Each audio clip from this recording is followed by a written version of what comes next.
व्यासपीठावरच्या खाली वा सगळे मागचे.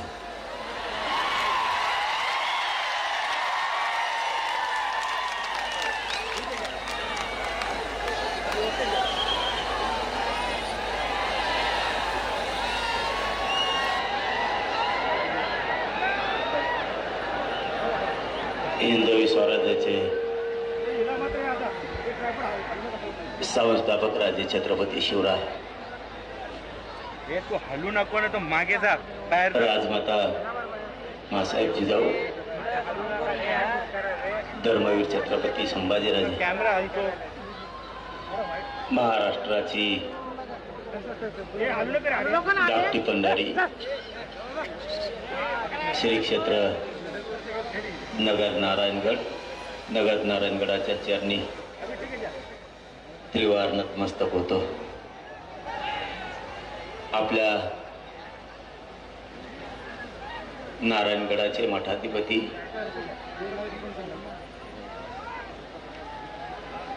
प्रेममूर्ती गुरुवर्य शिवाजी बाबाजी यांच्या चरणी नतमस्तक होतो. बंकट स्वामी मठाचे मठाधिपती महंत गुरुवर्य श्री लक्ष्मणजी बाबा मेंगळे यांच्या चरणी नतमस्तक होतो.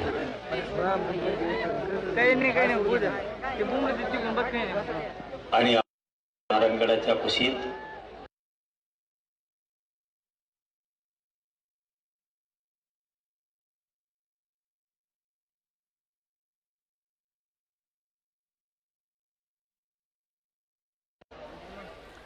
मानाचा ईश्वर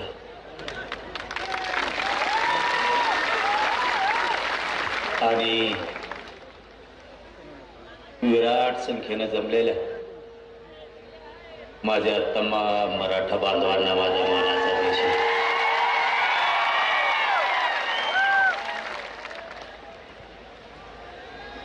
आज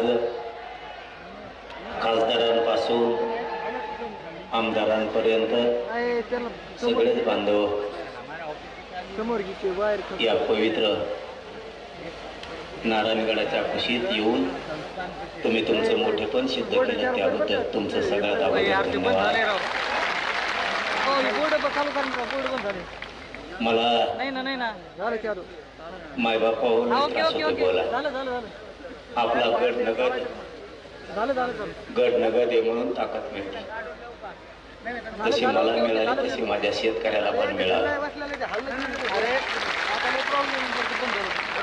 लय वेदना आहेत, शरीरात लय त्रास आहे. मी तुम्हाला ही गोष्ट सांगितली होती, आठवत असलीत बघा. एक 5-6 महिन्यापूर्वी तुम्हाला मी एक गोष्ट सांगितली होती, प्रत्येक माणसाला सांगितली होती की मी थोड्या दिवसाचा पाहुणा आहे.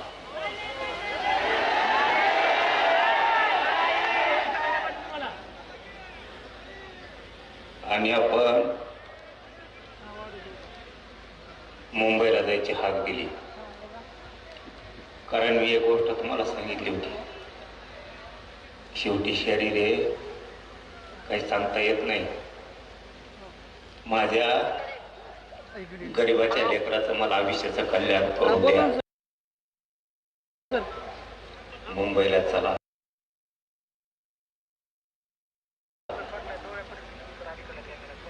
कारण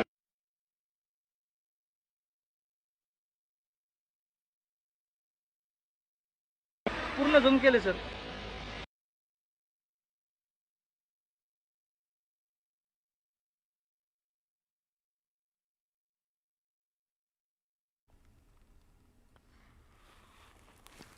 मनोज जरांगे पाटील नारायणगडावरती भाषण करतायत. दसरा मेळाव्याच्या निमित्तानं प्रकृती ठीक नसतानाही थेट छत्रपती संभाजीनगरातून रुग्णालयातून ॲम्ब्युलन्सनं ते कार्यक्रमाच्या स्थळी पोहोचले आणि आता बसून ते भाषण करतायत. लेकराबाळाचं मी आयुष्याचं कल्याण करू शकतो आणि तुम्ही मुंबईला साथ दिली आणि 75 वर्षात लढाई जिंकलेली मराठ्यांनी GR घेऊन मराठ्यांनी लढाई जिंकली.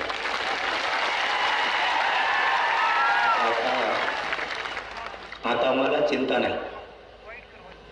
ओके ओके चालतं. मी आता थोड्या दिवसाचा पाहुणा असो किंवा लय दिवसाचा, मला त्याची चिंता राहिली नाही आता. कारण जे जीवनात येऊन जे सिद्ध करायचं होतं ते मी केलंय. तुम्ही पहिली प्रेम लावायची होती, मी 2-3 न्यायचे. गरीब बरं माझी करतो. गरीब मराठा समाज खूप होरपळत होता. तो होरपळताना बघवत नव्हता. मी कधी ओके ओके ओके करतो ते. नाटक केलं नाही. मी कधी समाजाला खोटं बोललो नाही. हा, ओके चालतंय लगेच. ते गोष्ट कधी ब्राईटनेस कमी करा. एखाद्या वेळेस 1-2 पावलं माग पुढं ओके, माझी सरकलो प्रेम असं. झाली का सेट? ओके चालतंय. एखाद्या अगदी चूक झाली पण असं, ओके चालतंय. पण मला दिसत होतं ओके ओके समाज चालतंय. लई तडफडतोय. लेकीवाडी हलू नका कॅमेरा. पोरं बाळ जर मोठे करायचे असले तर शेती बरोबर त्याला अडचणीचा आधार देणं गरजेचं आहे. आणि तुम्ही हल्ले ना रात्रंदिवस माझ्या समाजाचा हट्ट होता, इच्छा होती त्याच्या लेकरा बाळाला नोकरीपासून शिक्षणापासून लांब राहायला लागू नये. त्याने केलेलं कष्ट त्याच्या डोळ्यात एकता. या 6 करोड मराठ्यांचे लेकर सुखी समाधानी राहावेत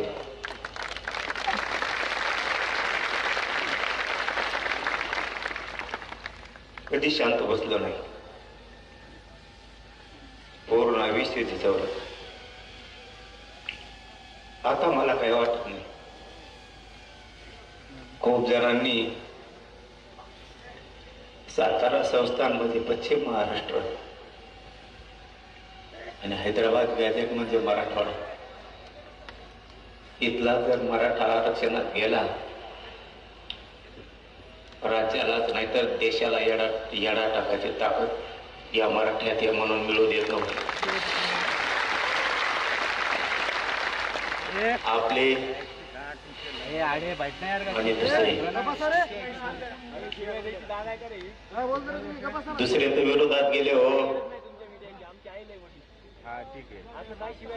आपल्याने पितूर नको व्हायला होतं. झाली असं नाही कधी चूक, पण जीव येऊ धरणीला टेकला तरी माग हटलो नाही हे त्यांनी फितुरांनी समजून घ्यायला पाहिजे.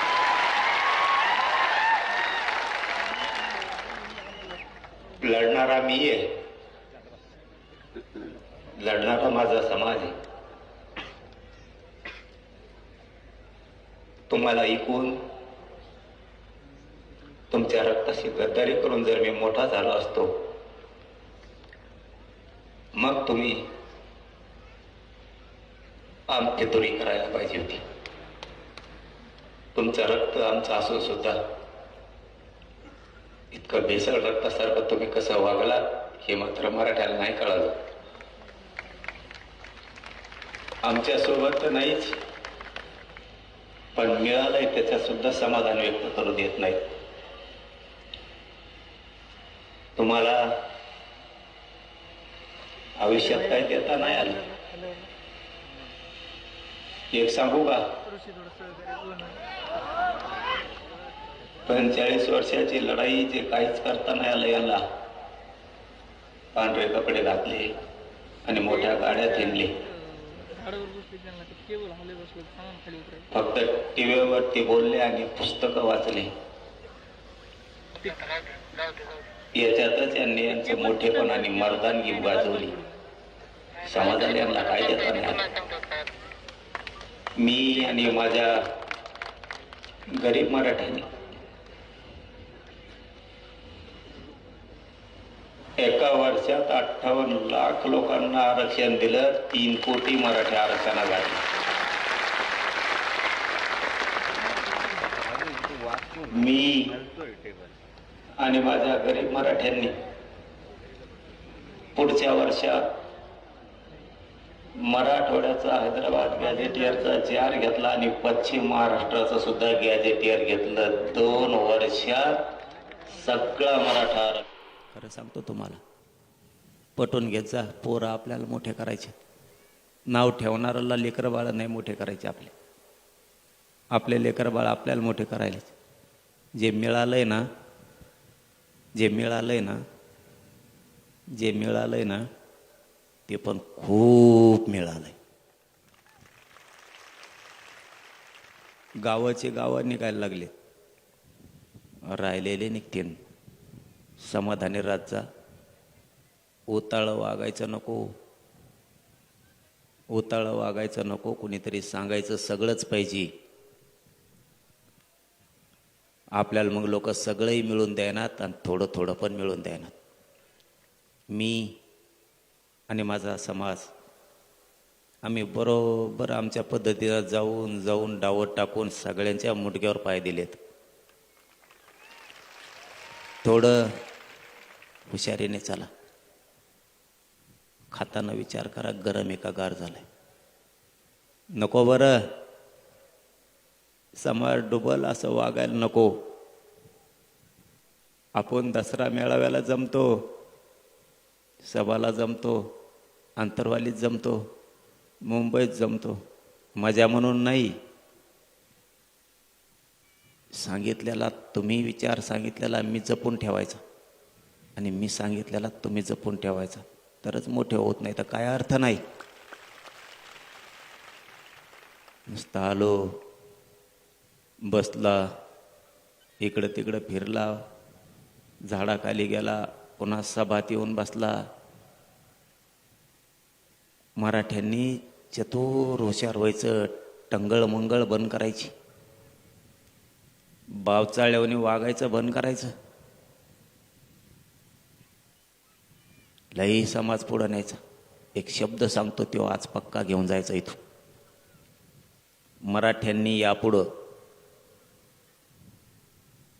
शासक बनायचं आणि प्रशासक पण बनायचं.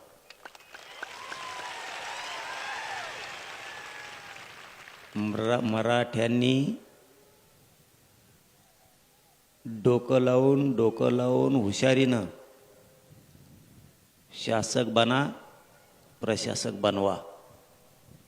शासक जर बनलात, कोणाला मागायची गरज नाही पडणार. शेतात काम करता करता, घरात काम करता करता, व्यवसाय करता करता, शेतीचं काम करताना, नोकऱ्या करताना शासक बनायचं डोक्यात राहू द्या.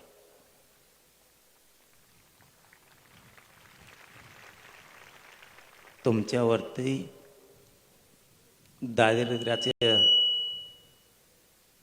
दारिद्र्याचा आलेला गंज जर काढायचा असला, तुम्हाला शासक बनावं लागणार आहे.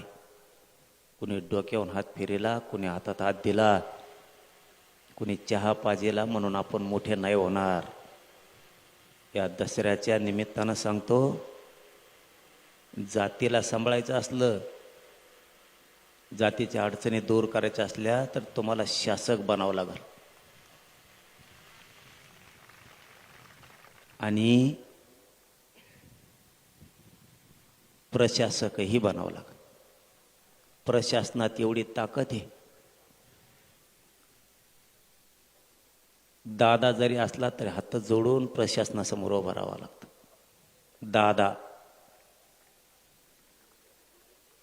दादा त्याला प्रशासनापुढे हात जोडून उभं राहावं लागतं. राजकीय नेता असला तरी हात जोडून उभं राहावं लागतं. गुंड असला तरी राहावं लागतं. 2-3 उदाहरणं सांगतो. तुम्ही जर PSI बनलात, त्याला प्रशासन म्हणायचं. तुम्ही तहसीलदार, PSI, SP, कलेक्टर जर बनलात, कसलाही दादा तुमच्या पुढं हात जोडून उभा राहील. कसलाही नेता तुमच्या पुढं हात जोडून उभा राहील. समजून घ्या. आज दसऱ्याच्या निमित्तानं तुम्हाला काय सांगतोय, लेकरा बाळांसाठी ही आयुष्याची शिदुरी आहे.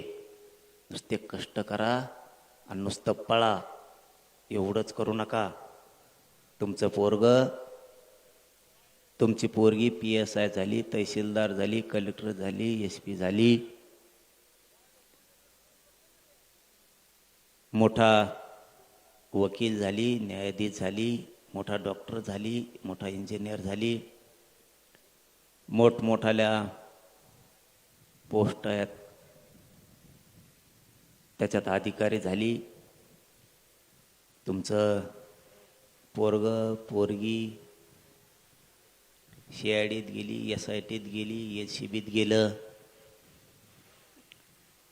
प्रत्येक क्षेत्रात जर आपलं लेकरं गेलं ना, तर या गरीब समाजाला बसायला आधार होईना. ऑफिस एखादं बसायला आधार.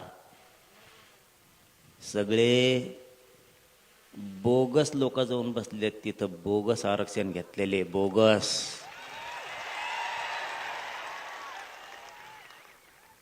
हाय का डोकं ठेप्याल तुमचं? लोक जातीचं काम करायचं असलं, सत्ता असो नाही तर नसो, बरं का पोराओ, सत्ता असो नाही तर नसो, प्रशासनात जर आपले अधिकारी असले ना, राईट खुटात ठोकीत आहे ते. सत्ता असो नाही तर नसो.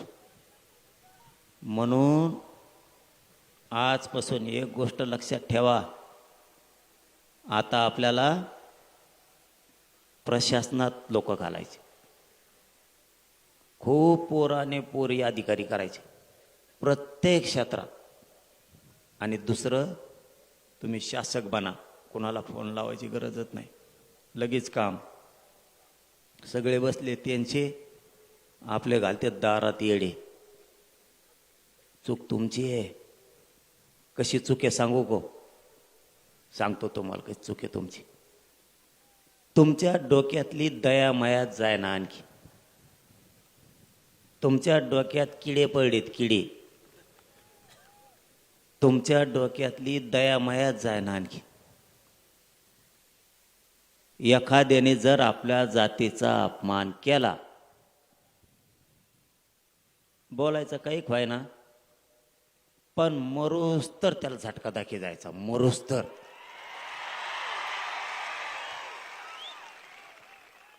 त्याला म्हणायचं जातवान मराठ्यांची अस्सल अवलाद. त्याला वाटलं पाहिजे संगत हिंडत आहे हे माय घाल.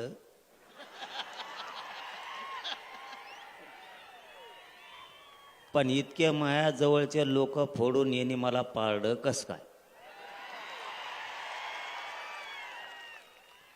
तुम्हाला कडवट बनावं लागन. एक उदाहरण म्हणून सांगतो बाबा, मी बंद करतो थोड्या वेळात. आता बोलू का? शेतकऱ्याचं राहिलं आणखीन. नारायणगडहून देशातला ऐतिहासिक दसरा मेळावा असा आहे की त्याने शेतकऱ्यासाठी लढ्याचे निर्णय घेतले. ते पहिला दसरा मेळावा आहे.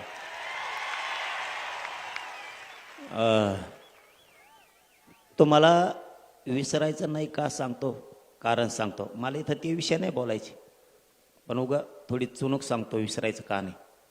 हे काय करतेत, निवडणुकीच्या आधी थोडं आपल्याला डवचित येत आणि डवचेलं की मी तिकडून उत्तर देतो आणि म्या उत्तर दिलं की 3 ते 4 महिने गप्प बसते. त्याचा अर्थ समजून घ्या. भेले नका म्हणू त्याला. नीट काय बोलतोय ते ऐका. ते तिकडून असं एक शब्द आपल्या काळजाला लागन असा बोलते, जसा की गुलामीचं गॅजेट म्हणणारे माकडं, अवलादी.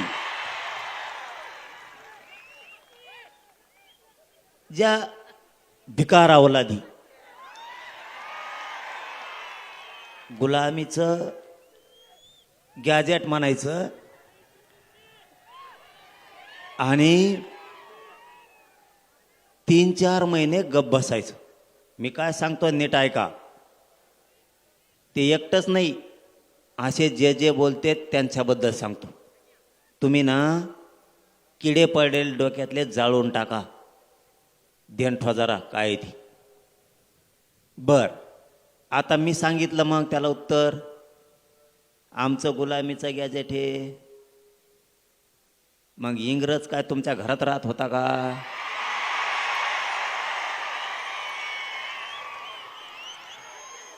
तुमच्या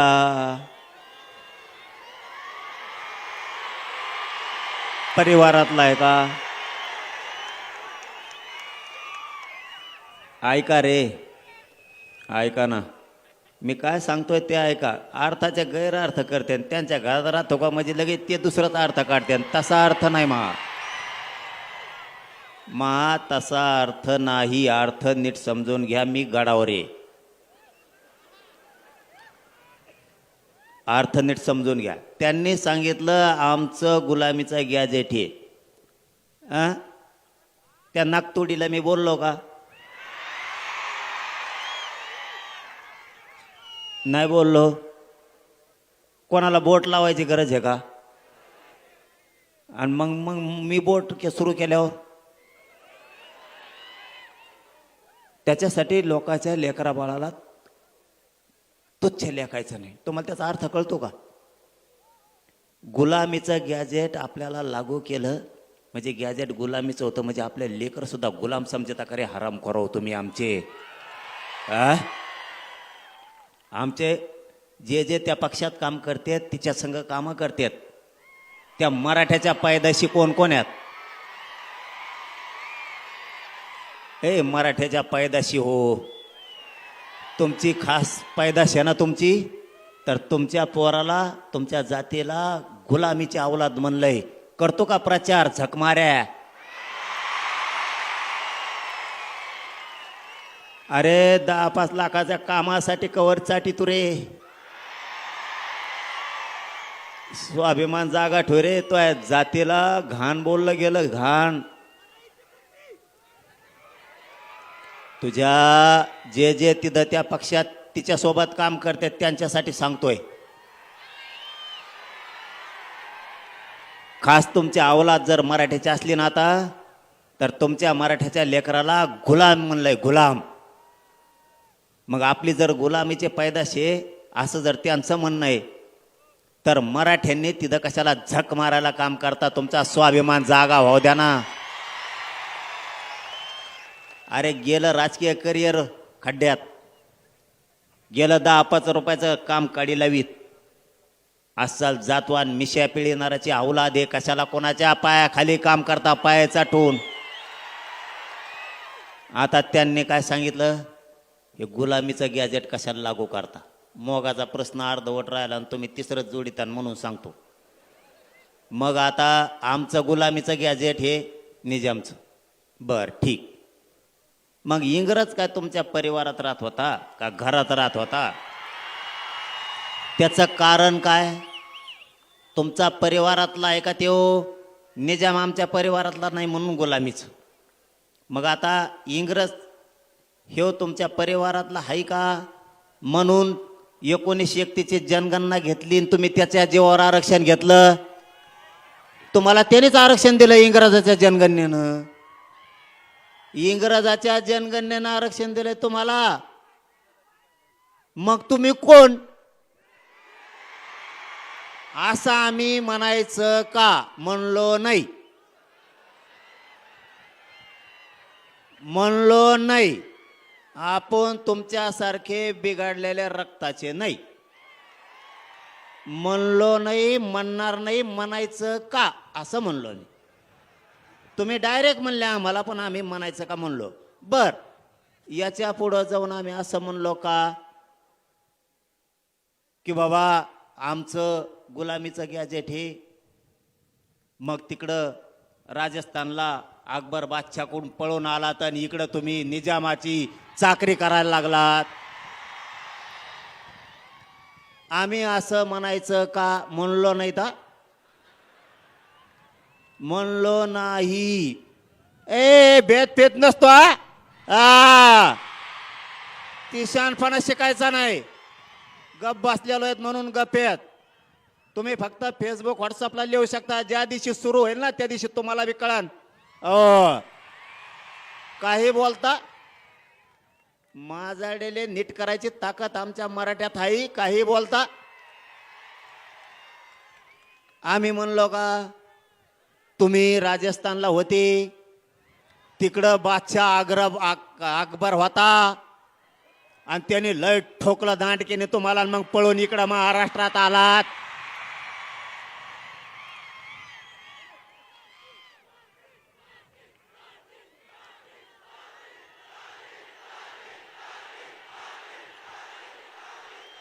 आणि मग तुम्ही निजामाच्या जाणारा संभळणाऱ्या बनलात. व्यापारी म्हणून आलात आणि राज्यकर्ते बनलात. चला व्हा माघारी. आम्ही असं म्हणायचं का म्हणलो नाही. अरे ग बाई लय बोलता येतं सगळ्याला. मापात राहावा. याच्यासाठी झक मारायला मराठ्याने तुम्हाला 30 वर्ष निवडून नाही दिलं. याच्यासाठी निवडून दिलं होय 30 वर्ष. तुम्ही असे पान उतारे करो आमच्या अवलादीचे. आणि आता काय करणार हे सांगतो तुम्हाला नीट ऐका. आता मी म्हणलो ते म्हणले निजामाचं गॅजेट हे निजामाचं गॅजेट गुलामीचं ते म्हणे गुलामीचं गॅजेट आहे. मी सांगितलं तुमचं सुद्धा इंग्रजाचं आहे तेव्हा गुलामीच होती. तेव्हा कुठं स्वातंत्र्य होतं असं बोललो. आता तेवढं काळजावर बाण हाणला बरं का आपल्या. तुम्हाला डोके किडे जे पडले म्हणलं तुमच्या डोक्यात ते सांगायलो. ते किडे मारून टाका लवकर. किडे तुमच्या डोक्यातले हे काय करतात हळू जिवारी वार करतात आपल्या. आणि मी बोललो का 2-3 महिने गप बसतात. आपल्या लोकाला काय वाटतं माहिती आहे का जाऊ दे रे चुकलं असं काय होतं बोलतानी. आता नाही बोलणार इथून पुढं. अरे हे बदलणारच नाहीत. त्याच्यामुळं दया माया थोडी कमी करा. जे ज्याला मराठ्याचं तिकडून उभा राहीन खप पाडायचे. तवा ह्या आपल्या बी जाती नीट राहत्या. तवा आपले बी नीट वागत तवा हे हुजरेगिरी करायचं बंद करते. आणि जेव्हा आपण पाडायला सुरू करतो ना तेव्हा ते मराठ्या संग नीट वागायला सुरू करते. कळाला डाव ते आपल्याशी. अरे आपल्या लेकरा बाळाला डायरेक्ट म्हणले राव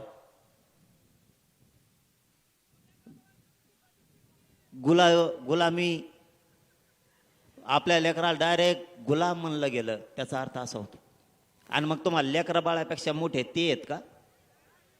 म्हणून गप जरी बसले ते आपल्या मीडियात बोलतात जाहीर आणि लोकात म्हणतात चुकलं बरं का इथून पुढं नाही बोलणार. मीडियाने ऐकलं ते आणि मग लोकात बोलून काय करतो मीडियात म्हणा मग सोडून देतो आम्ही. हे जिवारी वार करतात कळून देत नाहीत. 3रा मुद्दा 2 सांगितले शासक बना प्रशासक बनवा. 2रा सांगितला ह्यो इथून पुढं जेव बोलन त्याला सोडीत जायचं नाही. 3रा मुद्दा लय महत्वाचा आहे. कधीच आजपासून ओबीसीला दोष द्यायचा नाही.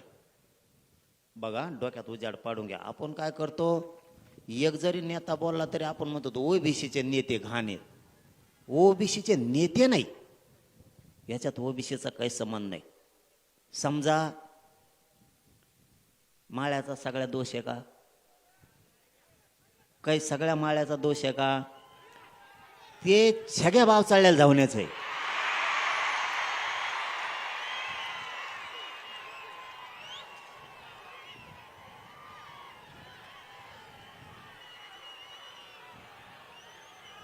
त्याला काय करायचं आता त्याला म्हशीवणी थोड्या दिवस पाण्यात बांधायचं. त्याला मी बांधितो थांबा तुम्ही मला नीट व्हावून द्या रे. मी नीट व्हायना रे. मग शरीर मला साथ द्या नाही तर यांचा दुमता काढायला मेले पक्का आहे. लावले का नाही 150 पावणे 200 कामाला लावले का नाही रे. नुसते तज्ञाला घेऊन बसत येत. याला काय झालं त्याला काय झालं ते कसं काय बसलं हे कसं काय बसलं. कुळातच कम घेतले बिगर कुळाचे कम घेतले. सगळं गॅजेटच कम लावलं आणि मग मराठीत आत गेले. आत नाही जातात का, बाहेर तरी कवर ठेवतो होय ना, बाहेर तो आता इथून पुढं ज्या जातीचा माणूस बोलन त्याला ओबीसीचा नेता नाही म्हणायचा. इथून पुढं एक ध्यानात घ्यायचा, आज घडवून जाणाऱ्या प्रत्येक महाराष्ट्रातल्या माणसाने ओबीसीचा नेता बोलला ते काय करताय चाभऱ्यापणा, हे आत्ताशी आपल्या डोक्यात आलंय. आमच्या ओबीसीवर अन्याय होतो, मग आपण सगळ्या ओबीसीला बोलवतो का नाही? ओबीसीवर अन्याय नाही, याचे लाभार्थी थोडी जात आणि ह्यो दोनच धरून मागा लागा जायचं. ओबीसी इथून पुढं बोलायचं नाही. समजा उदाहरणार्थ इथून पुढं, आता इथून पुढं लक्षात ठेवा, समजा आता थोड्या माळी आणि थोड्या माळ्याचा नेता छगन भुजबळ, बाकीच्या नेत्याने काही, बाकीच्या माळ्याने काही केलं का आपलं? उगाच सगळ्याला चिंगरीतो आपण बी. छगन भुजबळ आणि त्याचे लाभार्थी माळी तेवढीच जात, बाकीच्या माळी आपली. धनगराचा नेता आपल्या विरोधात बोलला, धनगराचा नेता आपल्या विरोधात बोलला, समजत आहे तुम्हाला मी काय बोलतोय? धनगराचा नेता आपल्या विरोधात बोलला, सगळ्या धनगराचा संबंध नाही. ते थोडं ते 10-5 त्याचे धनगराचे लाभार्थी आणि त्यो बाकीच्या धनगराला देणं घेणं नाही. त्यामुळे इथून पुढं जो जातीचा बोलन ना त्याला त्याच्या जातीत तोलायचा, आता ओबीसीत तोलायचं नाही. म्हणजे बाकीच्या ओबीसीचा बिचारे लवार, कुंभार, ढोवार, काजी असते, धोबी, परी, नावी, जेवढे या उगाच गव्हासरची किडे रागडाच काम आहे नाही. आणि सगळ्या ओबीसीचा फायदा 2-3 घेतात, ही एक लक्षात ठेवा. एक आता चौथा मुद्दा सांगतो. आपल्याला 7-8 दिवसापूर्वी विखे पाटील साहेबाचा फोन आला आणि त्यांनी सांगितलं की बाबा तुम्ही दसऱ्याला आंदोलन डिक्लेअर करणार आहे हैदराबादच्या गॅजेटसाठी आणि सातारा संस्थांसाठी. मी नारायणगडातल्या सगळ्या बांधवाच्या साक्षीनं सांगतो,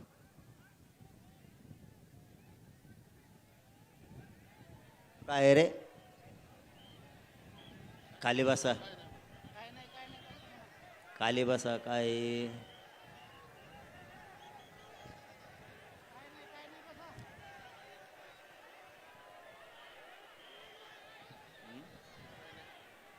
काय रे करायचं सुरू? शांततेनं ऐका. एक 15-20 मिनिटात सगळं उरकून घेऊ आपण. 15-20 मिनिटात सगळं उरकून घेऊ. शांत राहा. लय महत्वाचे विषय. आणि मग विखे पाटील साहेबाचा फोन आला. शांत बसता का? नाही तर मला सांगा काय मी नीट करू शकतो, आणि दुसऱ्याचा जर असला तर घरात जाऊन नीट करू शकतो. माया नादी लागायचं नाही. तुम्ही 12चे तर आम्ही 14चे आहेत. मग तसल्या भानगडीत पडायचं नाही. शांत राहून द्यायचं. मराठ्याचा असल टाकली फिकली असली चलून दे थोडंफार, पण दुसऱ्याचा जर कोणी असं वळवळ करत असं ना, घरात घुसवून हाणायची ताकद आमच्यात. घरात घुसवून लय सहन केला भाऊ, लय लोकांनी त्रास सहन केला. 75 वर्ष माया मराठ्याच्या. तुला काय सांगाव, कसल्याने यायचं आमच्या आईला घोडा लावून जायचं. बास रे, त्याच्यासाठी जीवन नाही. तुमच्या हातात जे आहे ना तितकं धारधार आमच्या सुद्धा हातात आहे. तुमची जशी भाषा तसं आमची वागायची तयारी आहे. आता तुम्ही आमच्या लेकेबाळीला जगू द्यानात, तुम्ही आमच्या पोरायला जगून द्यानात, तुम्ही आम्हाला आरक्षण घेऊ द्यानात, नोकऱ्या खाऊन द्यानात. माजलात का दादागिऱ्या करून? दादागिऱ्या तुम्हाला वाटतोय तुम्हाला दादागिरी? आमच्यात दादागिरी नाही. आमच्या तुमच्या ताकद आमच्यावर बी टंगडीला फिरून दगडावर आपटायची तयारी आहे. ते बाकीचे नाटकं फक्त शिकायचे नाही. मला वाटतं नको, समाज मोठा आहे, मागा लागला, आखडणार नाही. म्हणून मी आपलं गप गप गप गप घेतोय. हे बुळबुळ इत्तड भर मुठभर नाही तर आणि बुळबुळ बुळबुळ बुळबुळ. आम्ही जाऊ द्या म्हणतो. आपला एखाद बार डोकं जरी फुटलं तरी आपण म्हणतो जाऊ द्या. त्यांना वाटलं भेट येतच. भेट येत नाही भाऊ. फुटाण्याला सुद्धा सापडायचं नाही तुम्ही फुटाण्याला. मला उगाच जे नाही बोलायचं ते बोलायला लावू नका. विषय चालला. विखे पाटील साहेबाचा फोन आला. त्यांनी सांगितलं पाटील दसरा तुम्ही म्हणला दसऱ्याला ये. मला संडासच लागल्यावर झालंय. मुंबईत गेल्यापासून असा धाक पडलाय. अर्ध मंत्रालय मुंबईच्या बाहेर गेलतं.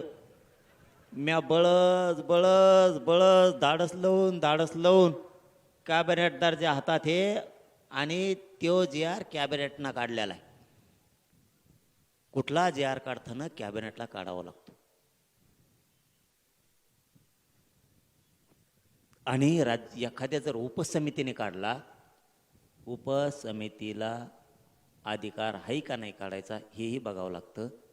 जर उपसमितीला एखादा जे आर काढायचा अधिकार आहे तर ते कॅबिनेट असायला लागतेत. उपसमिती सगळे कॅबिनेट आहेत. त्यामुळं विखे पाटील साहेबांनी सांगितलं पाटील गावागावातल्या समित्या नियमाच्या राहिल्या. थोडं शिबिर पण घ्यायचे राहिले. त्यांना सविस्तर सांगायचं काही अधिकाऱ्याच्या लक्षात येत आहे काहीच येत नाही. म्हणलं ठीक आहे खरं सांगा फक्त. म्हणलं मी माया मराठ्याला नारायणगडावर बोलन. ते म्हणले फक्त एक अतिवृष्टी जे आर प्रमाणे मराठ्यांना आरक्षण दिलं जाईल.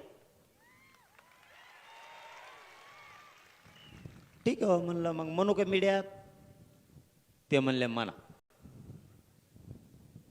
माझं असं म्हणणं आहे आपण आता डिक्लेअर करणार होतो तर थांबू.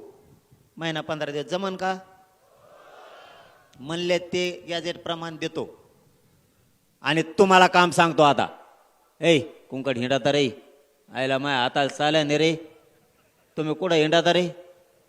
कुठं चालले. काय याची नुकती केली तिकडं काय वास यायला तुला.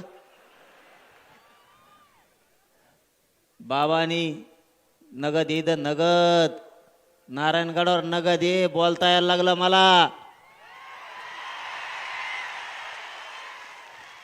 मला चालता उठता येत नव्हतं.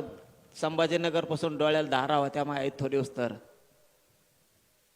इथं लय शक्ती अपार बाबा. इथं सोपं नाही. इथं जर खोटं केलं ना कार्यक्रम होतो भाऊ माणसाचा. इथं नगद आहे. इथं लई येडेवून करीत जाऊ नका. माय हात जोडून तुम्हाला विनंती आहे. गड म्हणला असं आपण म्हणायचं हा बाबा तसंच. नगद आहे नगद.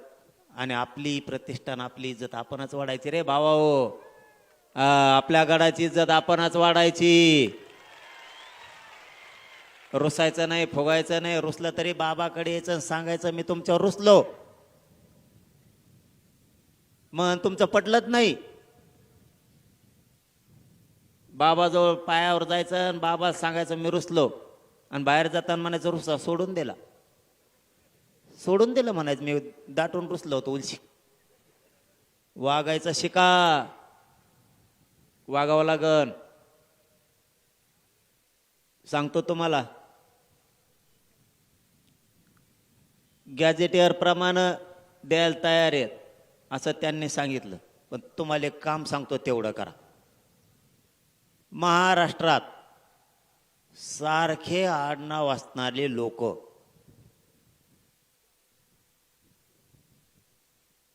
महाराष्ट्रात सारखं आडनाव असणारे लोक म्हणजे महाराष्ट्रात तुमच्या आडनावासारखं कोणाकडेही कुणबी प्रमाणपत्र जर निघालं असलं तर त्याचं शपथपत्र घेऊन मराठवाड्यातल्या लोकांनी अर्ज दाखल करा. नुसतं बोंबलू नका.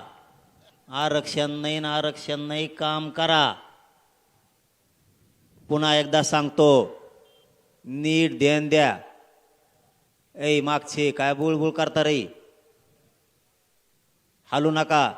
काय उपयोग आहे मुंबईला जाऊन? काय बा मुंबईला तुमचं आता काय सांगावं तुम्हाला.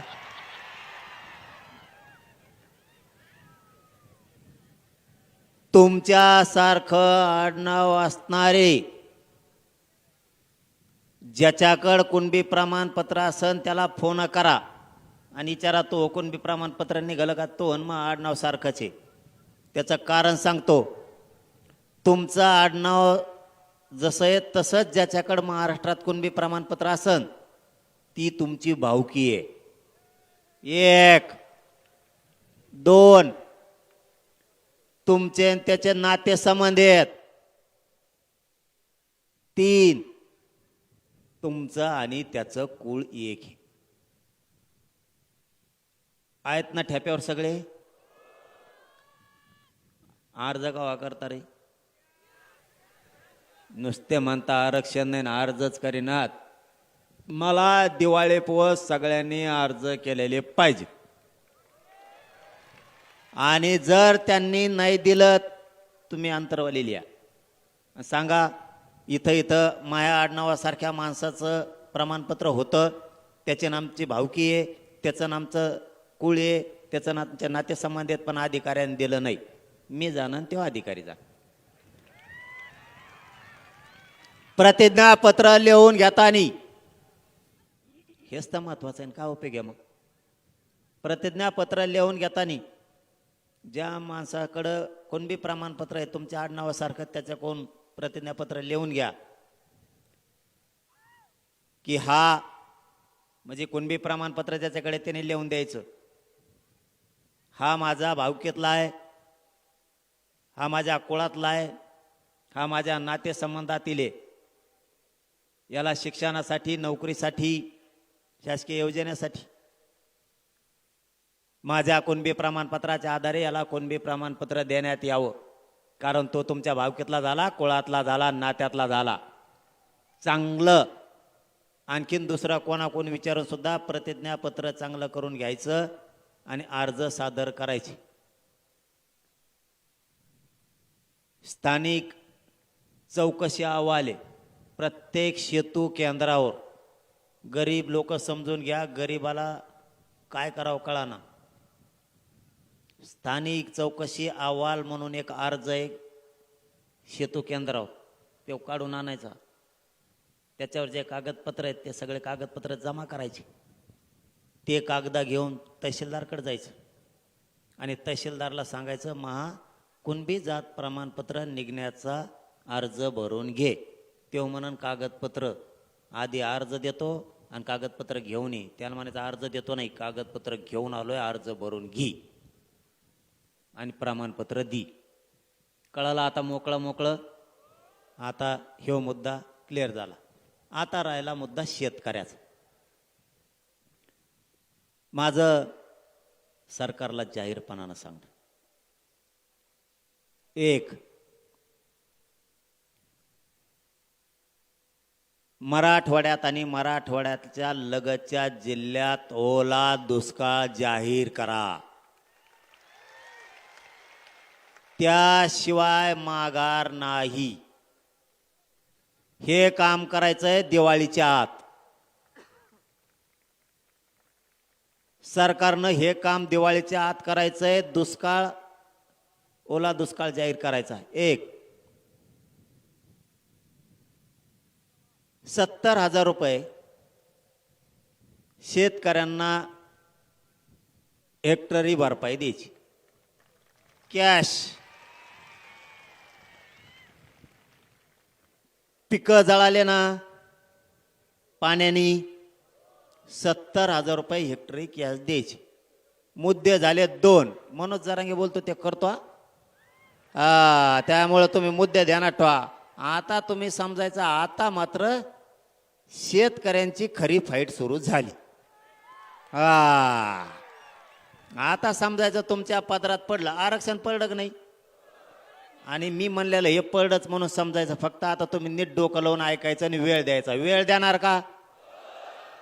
पहिला मुद्दा सांगितला, दुष्काळ ओला जाहीर करायचा दिवाळीच्या आत. दिवाळीच्या आत 70,000 रुपये हेक्टरी द्यायचे. कुणाला? शेतकऱ्याला पण सरसकट सरसकट कोणाला? ज्यांचे शेत वाहून गेले नाही त्यांना.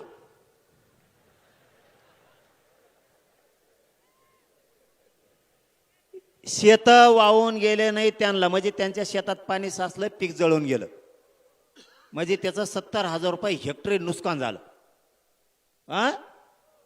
आता राहिला दुसरा, ज्याच्या नदीच्या शेजारचे वावर वाहून गेले आणि पीक वाहून गेलं, त्यांना 1,30,000 रुपये भरपाई द्यायची.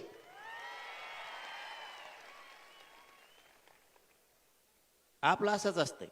तज्ज्ञ नाही ना, अभ्यासक नाही, कोण नाही. त्या अभ्यासक भंगार सगळ्या दुनियाचे कुंकड काही सांगत आहेत, आपल्या आपल्या हिशोबाने बरं गरीबाला मिळत.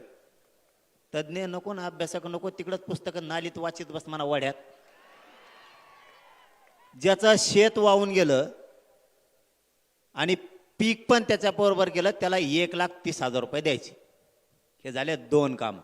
आणि तिसरं काम, ज्याचे जनावर वाहून गेले, ज्याचा कांदा वाहून गेला, ज्याची सोयाबीन वाहून गेली, ज्याची बाजरीचे खळे होणार होते वाहून गेले, त्याचे सोनं वाहून गेलं, त्याचं धान्य वाहून गेलं, यांना शेतकरी सांगन तसा पंचनामा करून 100% भरपाई द्यायची.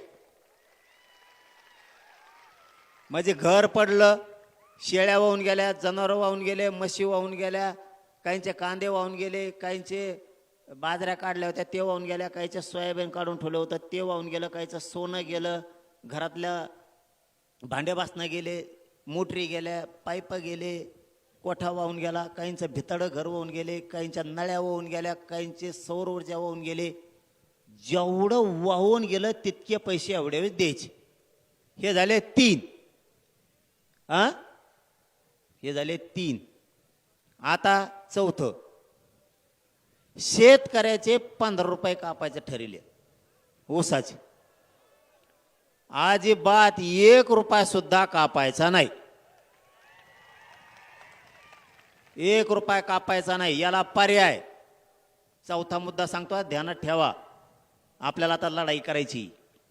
चौथा मुद्दा, याला पर्याय देतो आम्ही. शेतकऱ्याचे ऊसाचे पैसे कापूस तर ज्याला 10,000 रुपये पगार आहे त्याचे 2,500 कापा. ज्याला 20,000 पगार आहे त्याचा चौथा हिस्सा कापा, 5,000. ज्याला 1 लाख आहे त्याचे 25,000 कापा. ज्याला 2 लाख आहे त्याचे 50,000 कापा. चौथा हिस्सा कापायचा. त्याला काही गोमीचा पाय लंगडा होणार आहे का? पगार फुकटात. हे वावर कुठंतरी हडपिलेला असन, नोकरी म्हणल्यावर कुठंतरी अनाधिकृत सापडीला असन, त्याच्यामुळं हे कापा. कमीत कमी 4-5 लाख तर अधिकारी असतील नोकऱ्यावाले सगळे. 10 लाख. या 10 लाखातच जवळपास 1,000 कोटी रुपये जमा होते. ही एक प्रत्येक राजकीय पक्षाकडं हे करायचा. सरकारला सांगतो, मुख्यमंत्र्याला सांगतो, हो ते पैसे कापायचे नाही. हे नोकऱ्यावाल्याचे पुऱ्याचे पैसे कापा, टोटल 1,000 रुपये ठेवू नका. त्याचे चौथा हिस्सा कापून टाका, शेतकऱ्याला वाटा. इकडे शेतकऱ्याचं कुठं गाभा आणतो, त्याचे 5 खायची येळ आली तू कुठं खातो रे? ते जमणार नाही. 1 एकर भर ऊस लावायचा आणि त्याच्यात तुला 15 रुपये द्यायचे. तो जळ काढी लागली काय तिकडं? आणि तो पोराचा टायरच 1 लाखाचं आहे गाडीचं. ही केव ना ती गाडी. दुसरा मुद्दा, एका पक्षाकडं 1,000 लोक आहेत मराठ्याव. निवडणुकीच्या दिवशी म्हणतात 500 कोटी दिन येतो, तो कंपनी बंद पाडी. आता रोग आला का सरकारला? जेवढे व्यावसायिक उद्योगपती येतं, राजकीय लोक येतं, खासदार आमदार येतं, मंत्री येतं, यांच्याकडे प्रॉपर्टी 1,000 कोटीच्या आहेत ना. 1 एकर ऊस सावल्याचे 15 रुपये कापी तू कशाला? आता देवेंद्र फडणवीसची प्रॉपर्टी कमी असेल का? कापेव ना अर्धी दान शेतकऱ्याला. अजित पवारची कमी आहे का? अजित पवार तिकडे काढी लागली का? त्याचे कापेव. शिंदे साहेबाकडे काही रोग आलाय का? त्यांची कापेव. प्रॉपर्टी. उद्धव ठाकरेकडे काही कमी पडलं का? त्यांचं कापे हो. शरद पवाराकडे पुरी काडीत लागली का? त्यांची कापे हो. काँग्रेसचे येतं नाना पटोले, सोनिया गांधी, इंदिरा गांधी, तो कोणचा गाणं लाल भडक गांधी, एक दुसरा कोणचा आहे तो त्याची कापे हो. यांजवळ प्रॉपर्ट्या कमी आहेत का? हा, ते आंबाडी, त्याचं तेल मीठ बंद करा ना. सगळं त्याचे पंप येतं. त्याला म्हणा एक दिवस तो जे रिलायन्स पंपाचा व्यवसाय येतो एका दिवसाचा, एका पंपावर दिन शेतकऱ्याला. ऊस कुठं कापी तिकडं आमचा फेसकोट पडे पाणी घालू घालू उसाला ना, आमचं कुठं कापी तू गाच पाण्याचा. तिकडं लय मोठं उतारा ना. त्या राज ठाकरेकडे काही कमी आहे का? त्याच्या सगळ्या ट्रॅव्हल चालला त्यात कापे हो त्याच्या. नारायण राणेकडे काही कमी पड असलं त्याला दी ऊसाचे पाचराटाचे, त्याच्या कोण घी. मस्त विखेंकडे येतं, मोहिते घराणे येतं, निंबाळकर घराणे, चव्हाण घराणे, देशमुख घराणे येतं. त्या छग्याला 2-4 पोते भरून द्या पैशाचे. त्याची काडी लागली असली कुठं तर त्याच जवळ नसन तर. इकडे हे निजामी गॅजेट म्हणणारे यांच्याकडे काही असले तर बघा. बोलायला तर लय उत येतं तोंड तवाच. इकडे दे म्हणा थोडे. आणखीन कोण कोण असले तर ते वगळंटी वार एक तो काँग्रेसचा, त्याच्याकडे काही असले तर बघा. तो 56 कुळे, त्याच्याकडे काही पैसे असते. त्यांनी ते कुट्याची कंपनी तर बंद पाडली. 200 कोटी दिले नाही म्हणून त्याला निवडणुकीला. असे करा ना गोळा. अंबानी कोण करा, टाटा कोण करा, त्यो आणखीन कोण कोण, त्यो नाही काही टपूर कोण आहे ते शिंदे साहेबाचे आमदार पळून घेऊन गेलेले ते टपूर.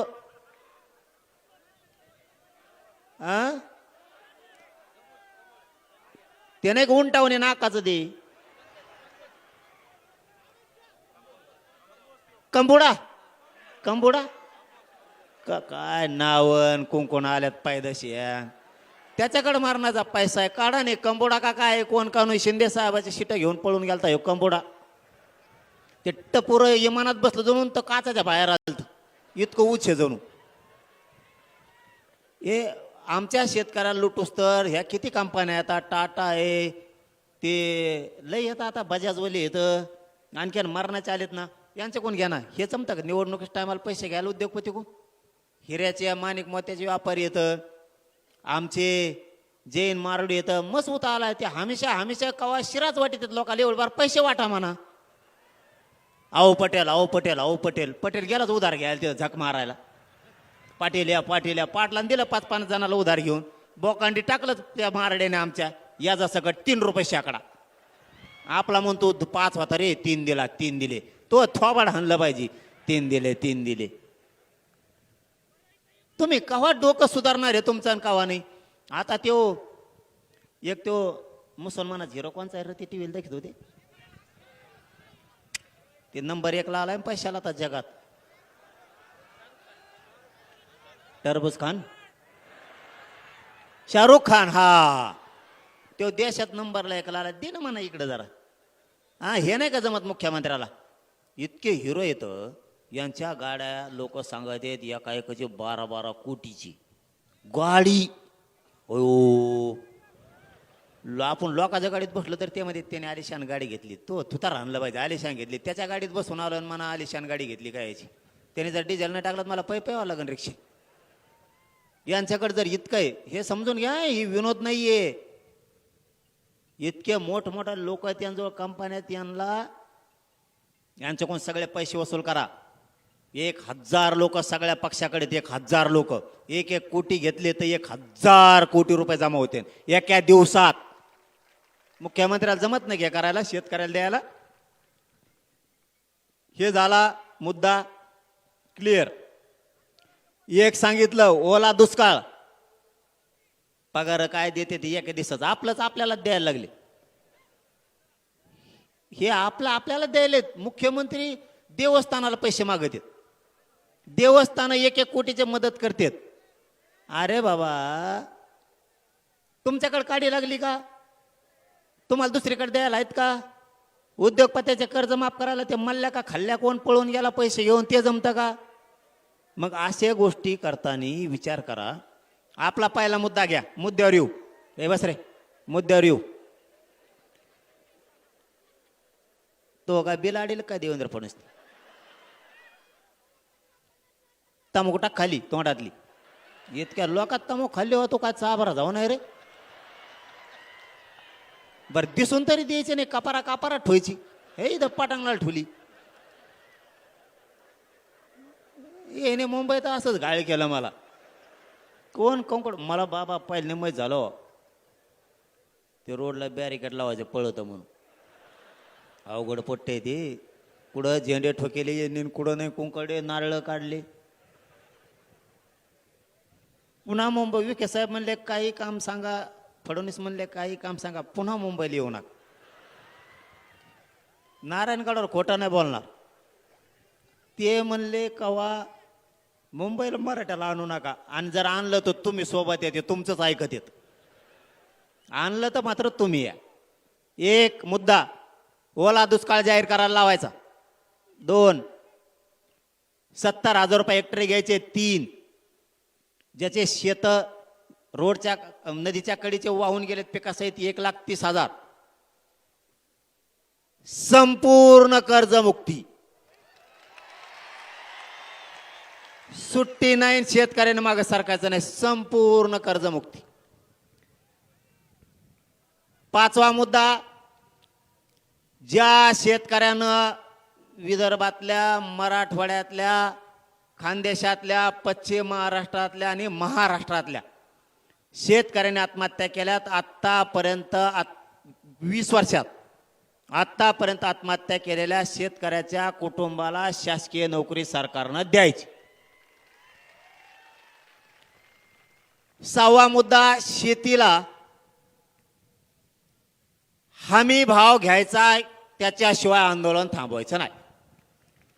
काहीच गरज नाही कोणाची. आपल्याला जर हमी भाव दिला तर काहीच गरज नाही कोणाची आत्महत्या होत नाही, काय नाही, काय नाही. फक्त आता शेतकऱ्यांनी ताईट व्हायला सावध व्हा. 7वा मुद्दा, शेतीला नोकरीचा दर्जा द्या. तुम्हाला हे कळलंच नसतं आता हे काय आहे ते. शेतीला नोकरीचा दर्जा द्या म्हणजे तुम्ही म्हणता नोकऱ्या नाहीत, नोकऱ्या नाहीत. ठीक आहे, जो शेती करीन 10 एकरच्या आतला त्याला 10,000 रुपये महिना सुरू करा. नोकऱ्या नाही तर पोरं काचा का शेतात तरी कामं करते 10,000 रुपयांनी. शेतीला नोकरीचा दर्जा द्या. कोणाकोणाला नोकरी लागायचं 10,000 वर हात करा. अगं वा वा वा वा वा वा. अखे मग आहे का नाही चांगली मागणी आपली? शेतीला तुम्ही म्हणता नोकऱ्या नाहीत, शेती कशी ते पोरं नात तरी लागन पोरायला. शेतात काम करायचं त्या पगारामुळं. पोरं शेतात काम करीना, पोरं वावर ऐकायला लागलेत. आणि 7वा मुद्दा, शेत इकायचे नाही.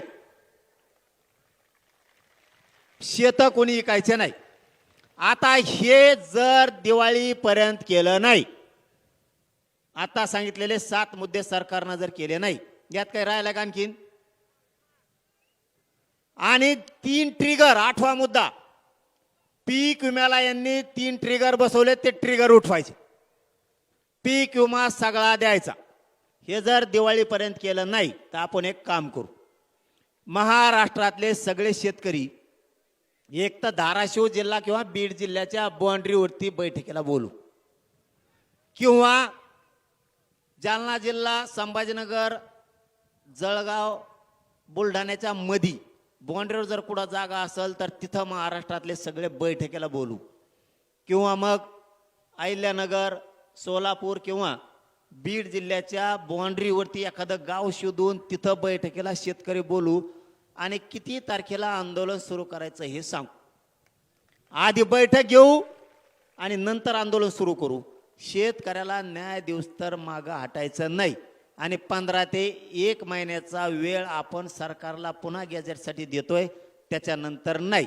आणि मुद्दा शेवटचा, जर सरकारनं गॅजेट हैदराबादचं, सातारा संस्थांचं लागू केलं नाही, आणि विशेष सांगायचं राहिलं, छत्रपती खासदार छत्रपती शाहूजीराजे महाराज साहेबांना की मी परवा सरकारला बोललोय, सातारा संस्थान, औंध संस्थान आणि पुणे संस्थानचं जे गॅजेटियर घेतलंय त्याबरोबर खासदार साहेब महाराज, शाहूराजे महाराज साहेब, तुमच्यासाठी सांगतो की कोल्हापूरचं सुद्धा गॅजेटियर घ्यायचं सरकारनं कबूल केलंय. जर सरकारनं मराठवाड्यातल्या सगळ्या मराठ्यांना दिवाळीपर्यंत आरक्षणात नाही घातलं आणि आजपासून दिवाळीपर्यंत म्हणजे एक महिनाभर किमान जर शेतकऱ्यांचे प्रश्न मार्गी नाही लावले तर जिल्हा परिषदला सरकारचं एकही सीट शेतकऱ्यांनी निवडून येऊ द्यायचं नाही. याला जोडून दुसरा मुद्दा, शेतकऱ्यांच्या मागण्या दिवाळीपर्यंत मान्य केल्या नाही तर सरकारनं जिल्हा परिषद, नगर परिषद निवडणुका घ्यायच्या नाही, नसता बॅलेट आमच्या गावात आम्ही लावून देणार नाही.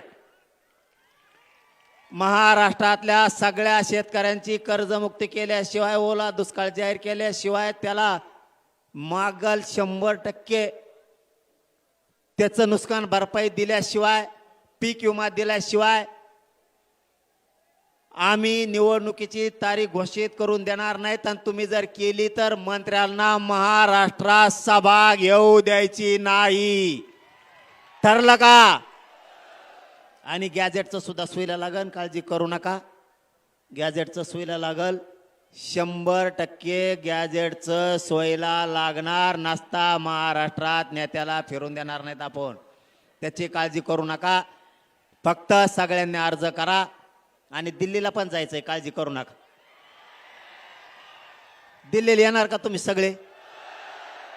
मग सांगतो तारीख दम्मान तुम्हाला, थांबा थोडं. आधी या 2 गॅजेटच्या अंमलबजावणी होऊ द्या, सातारा संस्थान आहे पश्चिम महाराष्ट्राच्या. आणि सगळ्यांना विजयादशमीच्या खूप खूप शुभेच्छा देतो. तुम्हाला दम्मानी गावाकडे जा, मला दवाखान्यात जायचंय, त्याच्यामुळं सगळ्यांनी दम्मानी जा रे बाबा हो. एक जीवानी राहा, एक विचार फुटून देऊ नका, एकमेकाला साथ द्या. जातीला कुठं अडचण आली, जातीच्या मदतीला उभा राहत जा, सुखादुखात जा. शेतकऱ्याच्या मदतीला धान्य, कपडा घेऊन जा, तेल मीठ घेऊन जा, त्यांना पीठ मीठ घेऊन जा, त्यांच्याकडे दळायला लाईट नाही आहे ती घेऊन जा. तुम्हाला कपडे देता आले कपडे द्या, हातराय पांघरायचं द्या, एखादा गोणी बाजरी ज्वारी देता आली तर द्या. तुम्हाला जे जे सहकार्य करता येईल, बिस्किट पुडा देता आला तर शेतकऱ्याला द्या.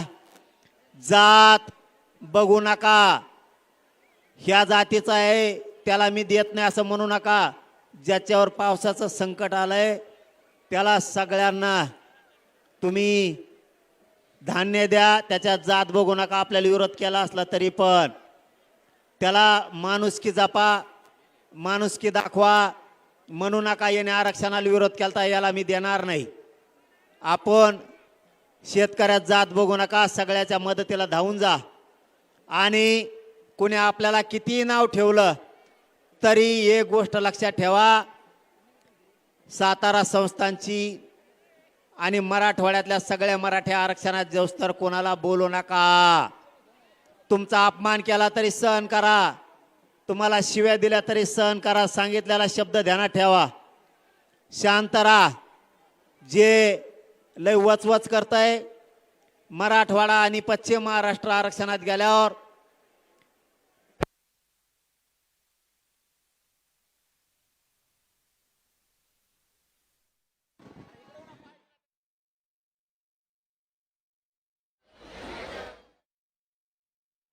त्रास सहन करा. माझा ऐका, गरज आहे आपल्याला.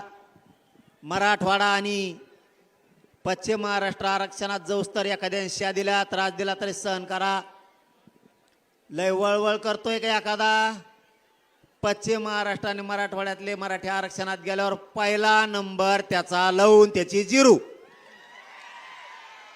पण आता ते वेळ नाही. आणि एक महत्वाचं सांगतो, यांना कुत्र सुद्धा विचारित नाही म्हणून आपल्या विरोधात बोलते. त्यांच्या अंगावर जाऊ नका. घेण्यात देण्याचं संरक्षण लावायसाठी तसं करते ती. संरक्षण इकडून तिकडून हिंडाव, यांना त्यांच्या जाती सुद्धा किंमत नाही. पण आपले लोक त्यांच्या अंगावर गेल्यामुळं त्यांना ते संरक्षणासाठी करतेत, फोकसला यासाठी करतेत, मीडियात राहण्यासाठी करतेत. त्यांची काही अवकात नाही, त्यांना काही महत्त्व नाही, त्यांच्यात लाज पण नाही. समजून घ्या रे बाबा हो. इकडे येतेत, बोंबलतेत, मग आपण त्यांच्या मागा लागतो. त्याला लागत संरक्षण आणि त्याला कुत्रंही चिरीत नाही. कवा 3-4 जणच लय मजा येईन त्यांची. पण मराठी एकदा आरक्षणात जाऊ द्या आणि मग बोलून दाख म्हणा. त्याला रोडने सुद्धा नाही पाळता येणार. असं करू आपण, पण दम धरा, थोडे दिवस दम धरा. कोणाला काय बोलू नका, उत्तरं देऊ नका, मीडियात देऊ नका, प्रत्यक्ष देऊ नका, कोणाला त्रास पण देऊ नका. ते मुद्दाम करतायत मीडियात राहण्यासाठी आणि संरक्षण लागायसाठी. आणि तुम्ही फक्त शांततेत घ्या आणि कोणावरही विश्वास ठेवू नका. आपण गरिबांनीच आपल्या गरिबावर विश्वास ठेवायचा आणि गरिबांनीच लढाई जिंकायची. तुम्हाला लई मोठं करायचं आहे. मला आणखीन मी तुम्हाला लई मोठं करणार आहे. तुम्हाला आणखीन गरीब मराठ्याला सत्तेत घालायचं आहे. मला सत्तेत. ज्या दिवशी तुमच्या हातात कारभार येईन तेव्हा तुम्ही चांगल्या चांगल्या नेत्याचा 30-30, 40-40 वर्षाचा बदला घेता. तुम्ही म्हणता तवा लई येडे करत होता, आता सत्ता मायात आहे, तो खोटा चुपटी दो आता. त्यामुळे एक विचारी राहा, विचार फुटून देऊ नका. हाक मारली की येत जा. मला आता दवाखान्यात जायचंय. धन्यवाद. तुम्हाला खूप खूप शुभेच्छा. जय शिवराय. धन्यवाद. यानंतर राष्ट्र